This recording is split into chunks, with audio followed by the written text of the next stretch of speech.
오늘 수요예배에 나오신 여러분을 환영하고 축복합니다. 세상 사람들이 또 믿는 사람도 그런 일들이 있습니다. 시간을 중요하게 여기기보다는 시계, 어떻게 하면은 좀 좋은 시계를 찰까라는 그런 고민을 하며 살아갑니다.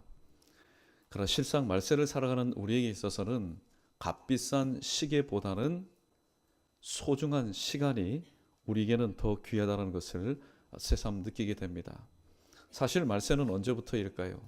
지금이 말세일까요? 아닙니다. 예수님께서 이 땅에 오신 순간부터 또 세상의 종말까지 그 기간 동안 우리는 말세의 삶을 살아가고 있습니다.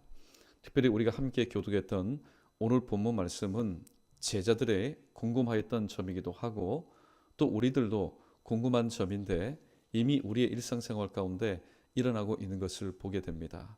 자, 우리 크게 한번 따라해 보겠습니다. 그러나 끝까지 견디는 자는, 끝까지 견디는 자에게 무슨 일이 일어나게 되겠습니까? 오늘 말씀을 통해서 함께 교훈을 나눠보고자 합니다.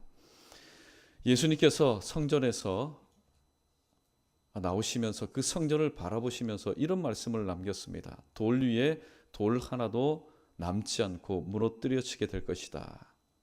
제자들이 볼 때도 이거는 말이 되지 않는 이야기입니다. 46년 동안 건축되었고 또 BC 20년부터 이 성전이 몰락하기 3년 전까지 근 80년 동안 육중하게 완공되었던 이 성전이 무너지게 될 것이라는 말은 동의할 수가 없었습니다. 그래서 감람산에 있을 때 제자들이 예수님께 조용히 와서 묻습니다. 자, 그럼 어느 때에 선생님 당신이 하신 말씀이 일어나겠습니까? 그리고 주님의 임하심과 세상의 끝에 일어날 수 있는 징조는 무엇입니까? 오늘 그렇게 물어보았습니다. 사실 일상생활 가운데 심취해 있고 또 경쟁상 가운데서 뒤처지지 않는 삶을 살기 위해서 오늘 하루의 삶을 아둥바둥 사는 사람들에게는 사실 세상 종말에 관한 메시지가 별로 마음에 썩 와닿지가 않습니다. 왜냐하면 내 지금 발등에 불이 떨어진 것, 이것 끄기도 지금 급한 일이기 때문입니다. 그러나 신앙생활을 하면서 오늘 주님께서는 언제 오시려나, 오늘 마라나다의 그런 신앙생활을 하고 있는 자들에게 있어서 오늘 이 본문 말씀은 놓치지 말아야 될 그런 귀한 말씀인 것입니다. 오늘 말씀을 통해서 예수님께서 이 제자들의 궁금증에 대해서 이렇게 풀어주시는데 가장 먼저 하신 말씀을 우리는 유념해서 들을 필요가 있습니다. 우리 4절과 5절 말씀 우리 함께 읽습니다. 4절 5절입니다. 시작. 예수께서 대답하여 이르시되 너희가 사람의 미혹을 받지 않도록 주의하라. 많은 사람이 내 이름으로 와서 이르되 나는 그리스도라 하여 많은 사람을 미혹하리라. 아멘. 어렸을 때 아이들에게 묻습니다. 아이들에게 너 뭐가 그렇게 무섭냐 물어보면은 사자가 무서워요. 혹은 곰이 무서워요. 네 발 날린 짐승을 무서워합니다. 그런 사람이 살다 보면서 여러 가지 경험을 하게 되고 또 우여곡절, 아픔, 상처를 겪게 된 그런 인생의 어느 정도 중반 이후를 산 사람들에게 물어봅니다. 자, 당신에게 있어서 가장 무서운 것은 무엇입니까? 라고 물어보면은 이구동성으로 이렇게 얘기할 겁니다. 두 발 달린 짐승이 가장 무섭습니다. 근데 사실 보면은 두 발 달린 짐승은 없거든요. 짐승은 다 대부분이 네 발 달린 것 아닙니까? 바로 두 발 달린 동물, 사람을 의미하죠. 사람이 무섭다는 것에 대해서 다들 동의를 하게 됩니다. 그래서 밤에 특별히 사람 앞에 다가오면은 괜히 나 잘못한 것도 없는데, 나 꿀릴 것도 없는데 사람이 다가오게 되면은 무서워하게 되는 것이 오늘날 모습이기도 합니다. 그런데 사람을 무서워할 필요는 없습니다. 그러나 주의할 필요는 있죠. 왜 그렇습니까? 많은 사람이 일어나서 많은 사람을 미혹하게 할 것이다. 이 말세지 말 가운데 교회가, 하나님이 세우신 교회가 정말로 주의해야 할 그런 인물이 있다면 그것은 바로 이단일 것입니다. 왜냐하면 우리의 영혼을 미혹하기 때문입니다. 사람은 경제적으로 또 삶 가운데 일부분 또 불이익을 당할 때는 큰 것을 잃었다고 얘기하지 않습니다. 그런다 내 영혼의 삶 가운데서 어떤 불이익이 있었을 때는 경제적으로 눈에 보이는 불이익이 없기 때문에 별로 민감하지 않는데 그렇지 않습니다. 사실 경제적으로 있는 것 없다가 생기고 또 생기다가 없는 것, 그것은 언제든지 하나님께서 우리에게 주신 열심과 성실을 통해서 언제든지 채울 수 있고 언제든지 극복할 수가 있습니다. 그러나 한번 넘어진 그 영혼의 모습, 한번 깨어진 그 영혼의 모습을 다시 한번 회복하기란 참으로 힘듭니다. 오늘 말씀해 보니까 많은 사람이 내 이름으로 와서, 말세지 말이 되면은 예수 그리스도라는 이름이 굉장히 유명세를 탑니다. 너나 나나 할 것 없이 내가 예수다, 내가 그리스도다, 내가 하나님이다. 나를 그리스도라 하여 많은 사람을 미혹하리라, 그렇게 말씀하고 있습니다. 오늘 새벽에 본문의 말씀을 함께 읽었는데 우리 히브리서 3장 13절 말씀 우리 자막에 우리 함께 읽어보겠습니다. 시작. 오직 하늘이라 일컫는 동안에 매일 피차 권면하여 너희 중에 누구든지 죄의 유혹으로 완고하지 되지 않도록 하라. 아멘. 또 한 군데 읽어보겠습니다. 베드로전서 5장 8절입니다. 시작. 근신하라, 깨어라. 너희 대장 마귀가 우는 사자같이 두루 다니며 삼킬 자를 찾나니. 아멘. 말세지 말에 바로 모습이 이러합니다. 오늘 이 베드로는 확실하게 알았습니다. 베드로는 육신적으로도 알 뿐이 아니라 하나님께서 주시는 영적인 눈을 가지고 이 당시에 많은 사람들이 일어나서 마치 우는 사자처럼 두루 다니면서 삼킬 자, 그것도 택한 사람들을 넘어뜨리기 위해서 바로 돌아다니는 그런 모습을 바라보았습니다. 오늘 히브리서 기자는 말합니다. 오직 오늘이라 일컫는 동안에 우리가 해야 될 일이 무엇이냐? 새벽에도 질문을 던졌습니다. 여러분, 오늘 하루의 스케줄이 무엇입니까? 여러분, 무엇을 계획하면서 사시렵니까? 물론 나름대로의 여러 가지 계획이 있겠습니다. 가정적으로 또 자녀에 관한 또 생활에 관한 여러 가지 계획들이 있지만은 진정 우리가 교회라면은 이러한 하나님의 인도하심 따라서 사는 것이 본분이 아니겠느냐. 13절 말씀에 보면은 매일 피차 권면하여 너희 중에 누굽니까? 믿지 않는 사람들이 아닙니다. 예수 그리스도의 이름으로 바로 피값으로 사신 바 된 바로 교회 중에서 누구든지 죄의 유혹으로 완고하게 되지 않도록 하라. 마귀는 오늘 단순하게 무식하게 또 무서운 그런 모습으로 우는 사자의 모습으로 교회 가운데 와서 미혹하지 않습니다. 하와를 미혹할 때 이 마귀가 어떤 모습으로 온지 아십니까? 뱀의 모습으로. 지금 우리들이 뱀을 볼 때 아름답다 그렇게 말하는 사람 아무도 없습니다. 그러나 에덴 동산에서 움직였던 그 뱀은 아주 아름다웠던 그런 모습인 것 같습니다. 왜냐하면 이 하와가 볼 때도 전혀 꺼리낌이 없이 대화 가운데 동참할 수 있을 정도로의 그런 모습을 가졌기 때문입니다. 뱀은 유혹할 때, 마귀를 유혹할 때 교회가 딱 대번에 알아차리도록 그런 흉측한 모습을 가지고 오지 않습니다. 아주 광명의 천사의 모습을 하면서 거룩한 음성, 누가 들어도 이것은 하나님의 음성이라고 착각할 정도로, 그러나 그 언중 유골, 그 말 가운데는 뼈가 있습니다. 그 말 가운데는 미끼가 있습니다. 날카로운 침이 있습니다. 요한일서 2장 16절에 보면은 안목의 정욕과 육신의 정욕과 이생의 자랑, 여러 가지를 가지고 교회 안에 들어와서 교회를 유혹합니다. 유혹하는 이유는 뭘까요? 하나님 백성된 자를 어떻게 하면은 지옥 자식 만들기 위해서, 주님께서 다 이뤄놓으신 그 일들을 흠집내기 위해서 오늘 또 역사하고 있는 것을 보게 됩니다. 마귀가 이처럼 집요하게 미혹하는 까닭이 무엇일까요? 우리는 창세기 3장 15절 원시복음을 잘 알고 있습니다. 앞으로 이런 일이 일어나게 될 것이다. 여자는 너의 머리를 밟을 것이요 너는 그 여자의 뒤꿈치를 상하게 할 것이다. 오늘 이 말씀은 예수님께서 이 땅에 오셔서 공생의 3년 마지막 그 골고다 언덕에서 십자가에 못 박혀 죽으심으로 이 원시복음이 완전히 성취가 되었습니다. 보십시오. 예수님께서 무엇이라고 말씀하셨습니까? 다 이루었다 라는 이 구원의 선언의 말씀으로 인해서 마귀의 목은 떨어져 나갔습니다. 마귀를 가리켜서 옛뱀이라고 우리가 표현을 하는데, 여러분, 뱀은요 이상합니다.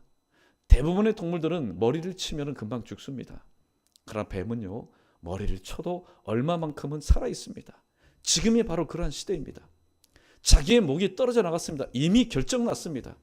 마귀는 영원한 불에 떨어지게 되는 겁니다. 그러나 아직까지 그 살아있는 몸통, 그리고 살아있는 그 이빨을 가지고 한 영혼이라도 오늘도 하나님 백성 되지 못하도록 하기 위해서 마치 우는 사자와 같이 집요하게 여기저기 교회가 있는 곳이라면 사도 바울의 열심을 뛰어넘어서 어디든지 찾아가서 어떻게 하든지 간에 죄의 유혹을 통해서 육신의 정욕과 안목의 정욕과 이생의 자랑을 통해서 넘어뜨리려고 하는 것이 바로 말세지 말의 모습이라는 사실입니다.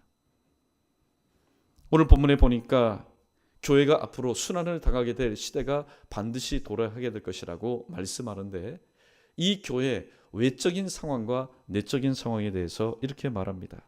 말세지 말의 외적인 상황에 대해서 12절은 우리에게 이렇게 소개합니다. 12절 말씀 함께 읽습니다. 시작. 불법이 성행함으로 많은 사람의 사랑이 식어지리라. 아멘. 여기 많은 사람의 사랑은 어떤 사랑일까요? 아카페의 사랑입니다. 예수 그리스도의 은혜를 덧입고 또 이 땅에서 하나님의 영광을 위해서 살아가는 그 많은 교회의 사랑이 점점 식어지게 됩니다. 그런데 그 원인이 뭘까요? 불법이 성행함으로, 하나님의 말씀을 말씀대로 여기지 않고 이 말씀을 붙잡지 않고 그 외에 다른 것에 시선을 돌리고, 또 교회가 세속화되다 보니, 강단이 세속화되고 목사가 세속화되다 보니 많은 사람들의 그 마음 가운데 자리 잡고 있던 아카페의 사랑이 점점 식어지게 되었다는 겁니다. 교회가 교회되지 못하니 일반 세상은 더 말할 것도 없습니다.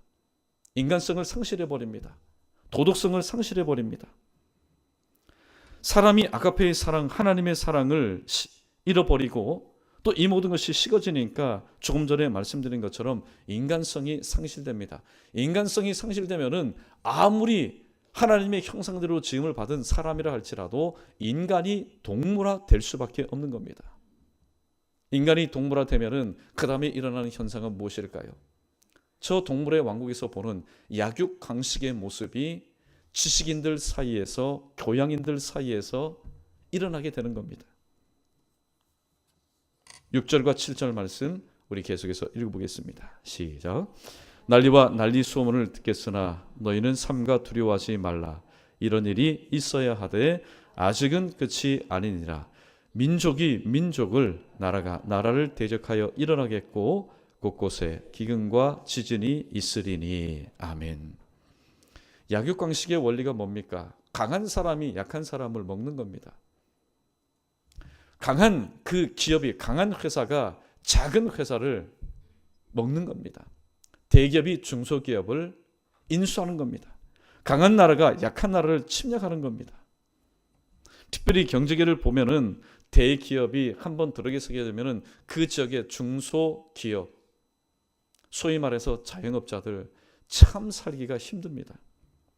대형몰이 한번 들어오게 되면은 지금 이곳에서 아버지의 대를 이어서 몇십 년 동안 큰 벌이는 아니지만은 그래도 동네 사람들과 정을 나누면서 함께 살았던 그런 구멍가게들 여지없이 문을 닫게 됩니다.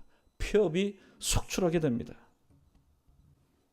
요즘 보면은 이 상거래의 도가 무너져도 완전히 무너진 게 된 것을 보게 됩니다.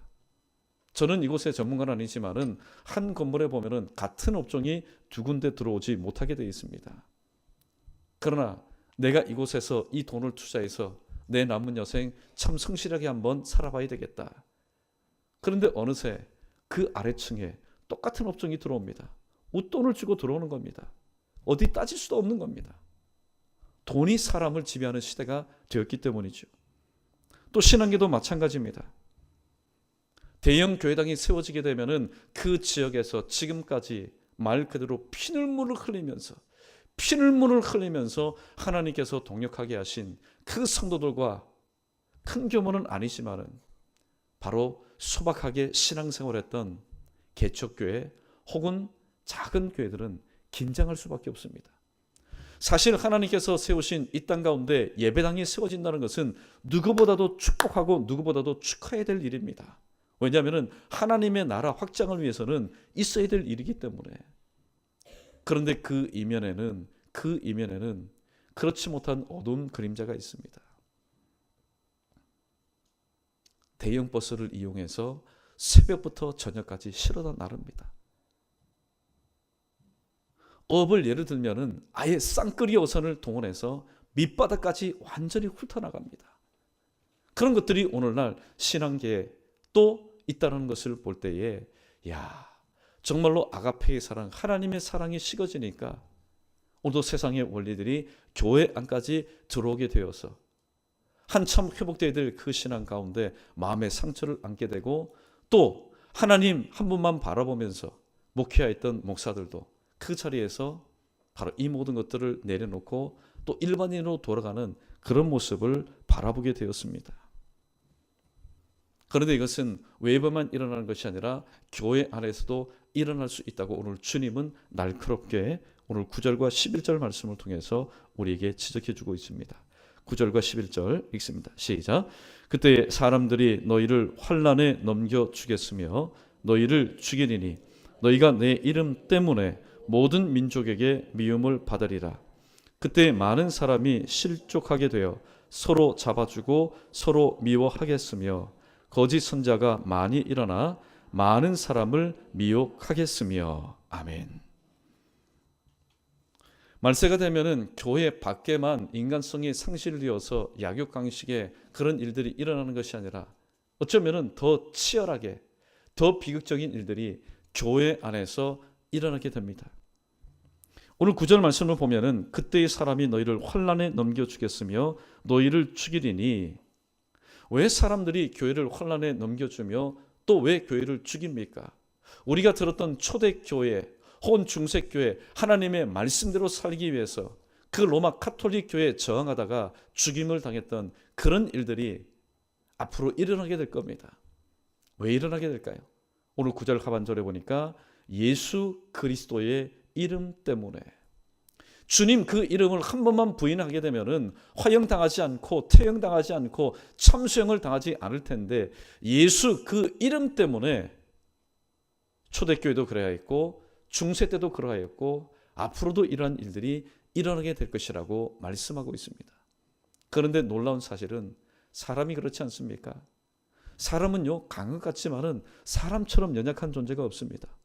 내 피부 가운데 내 일신상 가운데 불이익이 있게 되면요 사람들이 놓습니다. 사람들이 부정합니다. 그러나 초대교회도 마찬가지였고 중세 양심이 있던 성도들, 그 순교의 자리, 총 한 방으로 죽는 그런 간단한 자리가 아닙니다. 숨통이 끊어질 때까지, 때로는 피부가 벗겨지고 사지가 절단되는 그런 가운데서라도 그들이 끝까지 이 모든 것을 포기하지 않고 순교의 제물이 될 수 있었던 것은 오늘 9절 하반절에 바로 이분 이름 때문입니다. 너희가 내 이름 때문에 모든 민족에게 미움을 받으리라. 예수 그 이름. 사실 예수님 당시에 이 예수라는 이름은 흔하디 흔한 이름이었습니다. 우리나라도 마찬가지입니다. 광복이 오기 전에 우리나라 가운데 광복이 되었으면 좋겠다. 이 땅 가운데 다시 한번 빛이 회복되었으면 좋겠다. 자식의 이름을 지을 때 광복아, 이 동네도 광복이, 저 동네도 광복이. 예수님 시대도 마찬가지였습니다. 예수라는 이름은 참 흔하였습니다. 그래서 특별히 누가는 사도행전 10장 38절에서 오늘 예수님을 향해서 이렇게 말합니다. 나사렛 예수라고. 이 나사렛 예수라는 이 이름 때문에 앞으로 하나님께서 세우신 교회들이 죽임을 당하게 되고 환난에 많이 넘겨지게 될 것이라고 말씀하고 있습니다. 그리고 10절 말씀을 보면은 그때 많은 사람이 실족하게 되어 서로 잡아주고 서로 미워하겠다. 사람들이 실족합니다. 하나님의 말씀과 기도 생활을 제대로 하지 못하다 보니까 교회 안에 일어나는 이 일들로 인해서 믿음이 없다 보니까 때로는 성령에 붙잡힌 바 되는 것이 아니라 이간질하는 영에 붙잡힌 바 되다 보니까 실족하게 되어서 교회가 교회를 넘겨줍니다. 일제시대 때 그런 일 있지 않습니까? 모르는 사람이 아는 사람 넘겨주지 않습니다. 다 아는 사람, 동네 사람들이 고자질을 해서 자, 이 집에 가면은 이것이 있다. 이 사람이 지금까지 이렇게 광복운동을 했다.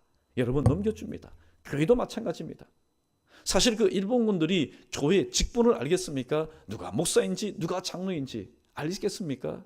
그러나 배도한 사람들이 자, 저 사람이 이 교회 수장이요, 장로요, 목사요, 안수입사요, 권사요.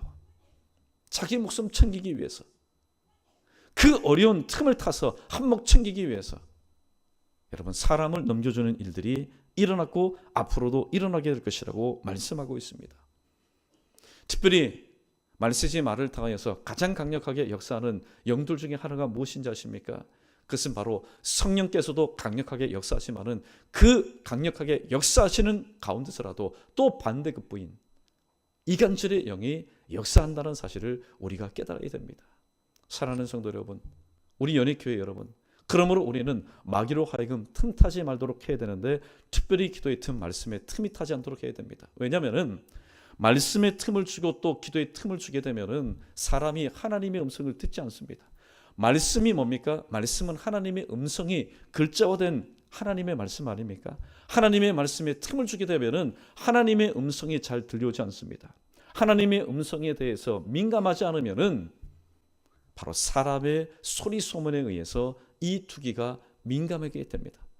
또 기도 생활도 마찬가지입니다. 우리가 하나님과 영혼의 그런 호흡 또 대화를 꾸준하게 쉬지 말고 하지 않게 되면은 이것이 틈이 되어서 마귀는요, 마태복음 13장 25절에 등장하는 것처럼 사람들이 잘 때에 곡식이 뿌려진 곳에 가라지를 덧뿌리고 가게 됩니다. 교회, 저와 여러분, 우리 마음판 가운데는 항상 성령과 하나님의 말씀의 씨앗만 뿌려지는 것이 아닙니다.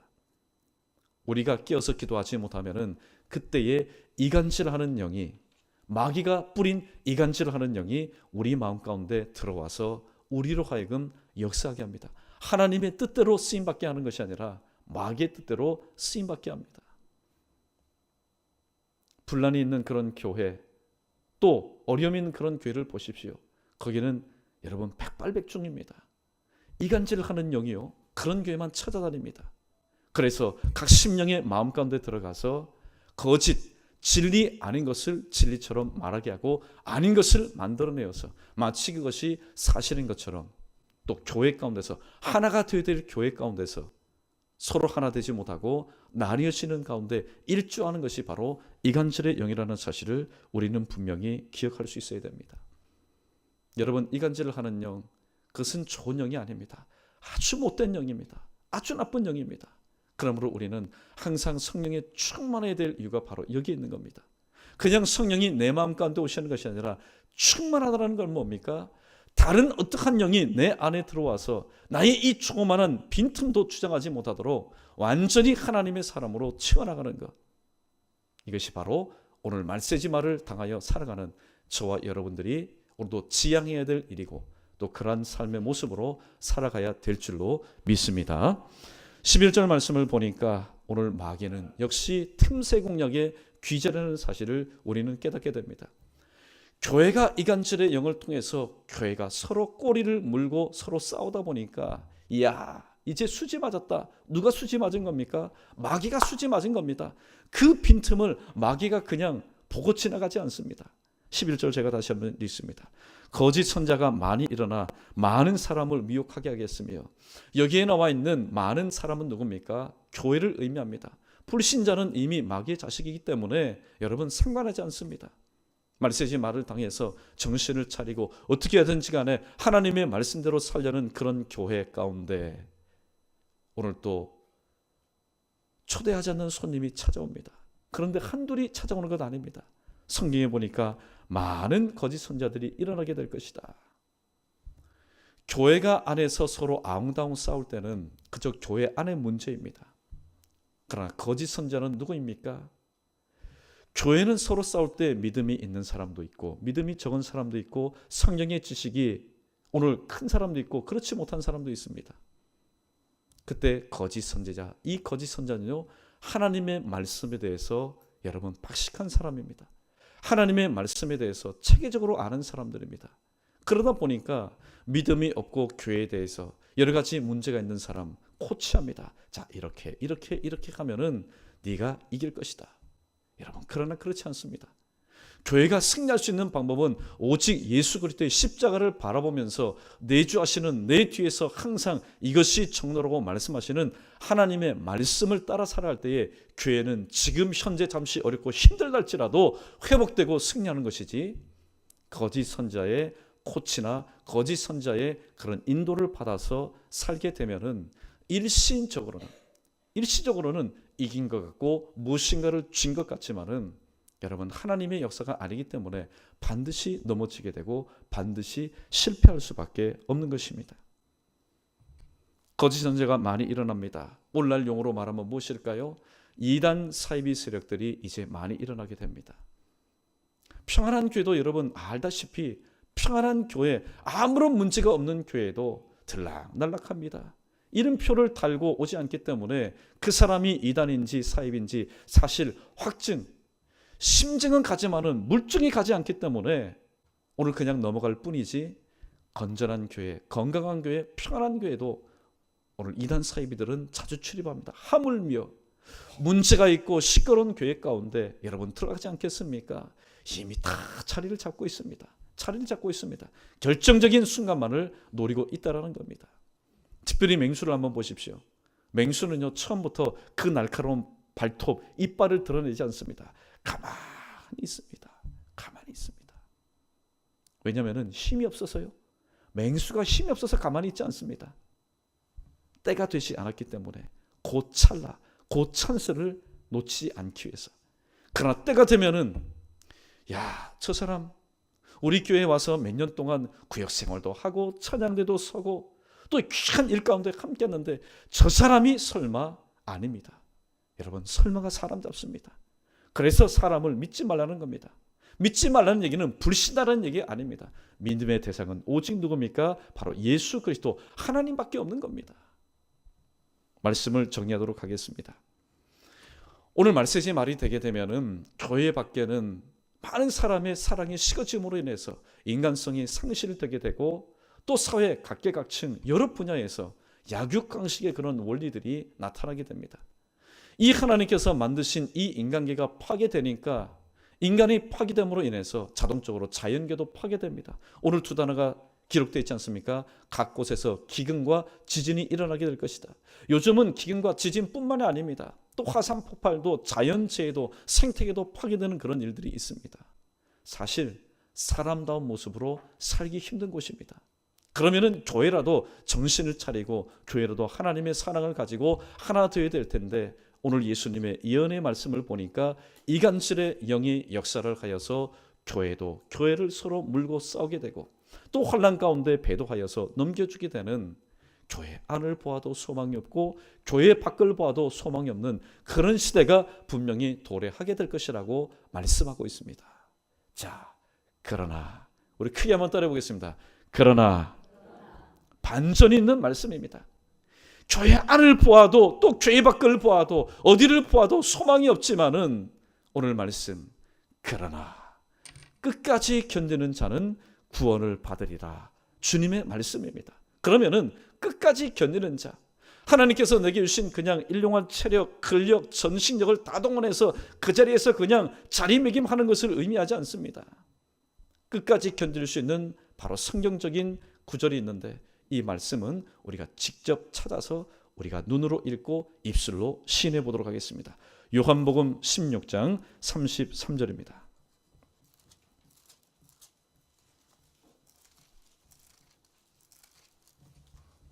요한복음 16장 33절. 그러나 우리가 끝까지 견딜 수 있는 힘은 도대체 어디서 나오느냐? 함께 읽습니다. 시작. 이것을 너희에게 이르는 것은 너희로 내 안에서 평안을 누리게 하려 함이라. 세상에서는 너희가 환난을 당하나 담대하라. 내가 세상을 이기었노라. 아멘. 여기에 있는 이 평안은 푸른 초장 쉴만한 물가에서 아무런 일도 없을 때 누리는 그런 평안이 아닙니다. 교회 안을 보아도, 교회 밖을 보아도, 세상을 바라봐도, 동서남북 어디를 보아도 말세지 말 가운데 소망이 없을 때에, 그러나 교회만큼은, 주님을 바라보는 교회만큼은 하나님께서 그 마음 가운데 평안을 허락해 주시는데, 오늘 말씀 하반절에 세상에서는 너희가 환난을 당하나, 주님도 말씀합니다. 왜냐하면 주님께서 그렇게 예언하셨기 때문에 앞으로 교회는 환난을 당하게 될 것이다. 교회 안에서도 마찬가지고 교회 밖에서도 마찬가지고, 왜냐하면 너희가 내 이름으로 인해서 신앙생활하기 때문에 너희는 환난을 당하게 될 것이다. 그러나 담대해라. 왜요? 마지막으로 크게 따라해봅니다. 내가 세상을 이겼기 때문이다. 우리는 하루의 삶을 내 힘과 내 능력으로, 내 힘으로 나가서 싸워서 이기는 신앙생활을 한다고 여러분 착각해서는 안 됩니다. 이미 주님께서 이기신 그 신앙생활을 우리는 단지 믿음으로, 맞습니다. 주님의 승리가 내 승리요, 주님의 죽으심이 내 죽음이요, 주님의 부활이 내 부활입니다라고 믿으면서 우리는 날마다 주님께서 승리하신 그 삶을 우리는 덤으로 우리는 살아갈 뿐입니다. 내가 나가서 싸워야지, 내가 이단과 대화를 해서 내가 이겨야지, 여러분 착각입니다. 우리의 오늘의 삶은 주님께서 이미 승리하시고 이기신 그 삶을 단지 하나님의 은혜로, 믿음으로 사는 것밖에 없음을 다시 한번 기억하시고, 우리 찬송가 151장 우리 말씀을 생각하시면서 우리 함께 고백해 보도록 하겠습니다. 151장 만왕의 왕 내 주께서,